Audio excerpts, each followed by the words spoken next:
my name is Elizabeth. I bought a house and then a week later found out I was being made redundant. And today is actually my last day of formal employment. I've been working out my notice.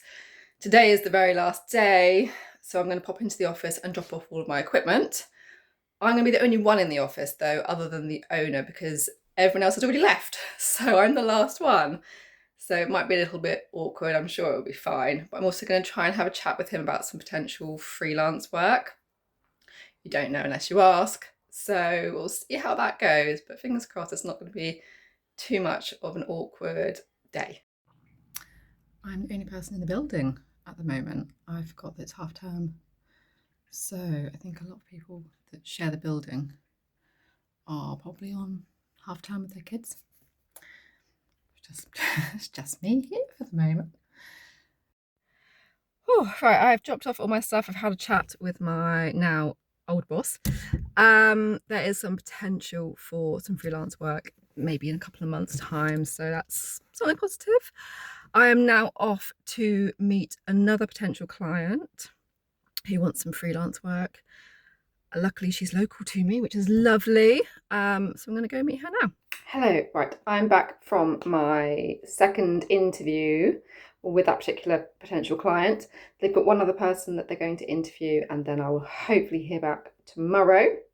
It's a really lovely location though. The job sounds right up my street and the people were really nice. So that is all positive.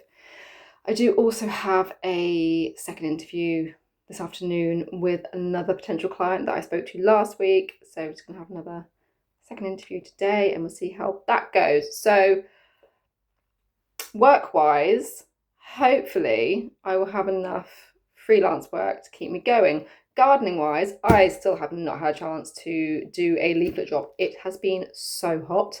And because I'll be going out with my daughter, I just can't go out when it's crazy hot with her. So I'm going to try and do some of that this afternoon after my interview, and then hopefully some tomorrow whilst my daughter's in nursery. And then if it cools down later in the week, I'll also do some leaflet drops with that, because even though I've got the freelance work, I would still like to have a couple of gardening clients. I want to be doing something outdoorsy and something with my hands. I'm a naturally creative person.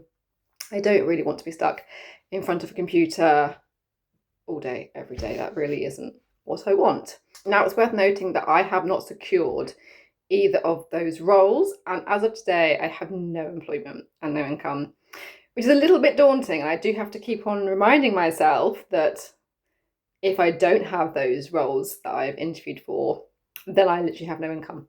So I do need to be quite practical about things. So I'm going to continue to have a look online at some roles. Interestingly, from all of the job applications I submitted for employed roles, I have still not heard back from a single one, nor have I heard back from any recruitment agencies. I am going to focus solely, I think, on the freelance side of things. That is where I've actually had responses from people. So I think that's the route I'm going to have to go down. I also need to work on resetting my mind into self-employment mode. I was self-employed previously. My more recent role that I was made redundant from was employed. So I need to get back into the systems and the thinking of self-employment. So I need to remember things like putting money aside for tax, doing my accounts each month. I do use an online system for that. Not that I have many receipts going in and out, but I will have mileage and things like that as well. Any insurances that I will need, that type of thing. So this afternoon I'm going to set aside some time and plot all of that out. If that is something that interests anyone and they want to know more, let me know, and I can do a video specifically for that and what systems I put in place for self-employment, because it is different. You also have to remember, when you're self-employed, you don't get paid sick pay, you don't get paid holiday, no one else pays into your pension. So I will have to set up or continue paying into a private pension that I'd previously set up when I was self-employed last time.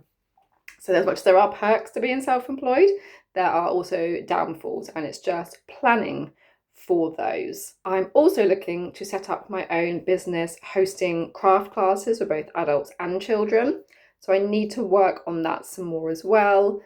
I haven't had any meetings with anyone this week. I haven't got any planned, so I need to actually think of and narrow down the specific classes that I want to teach, when I want to do them, and then actually make a plan for arranging these and building up interest on them. So that's something I would like to focus on this week especially. I don't have any interviews tomorrow and my daughter is in childcare tomorrow. So I do have a full day where I can just sit and plan everything and really get my mind in focus, because obviously throughout the last 8 weeks worth of this planning and prepping, I have actually had employment and I have been working at the same time. So tomorrow will be my first full day of no employment and no interviews.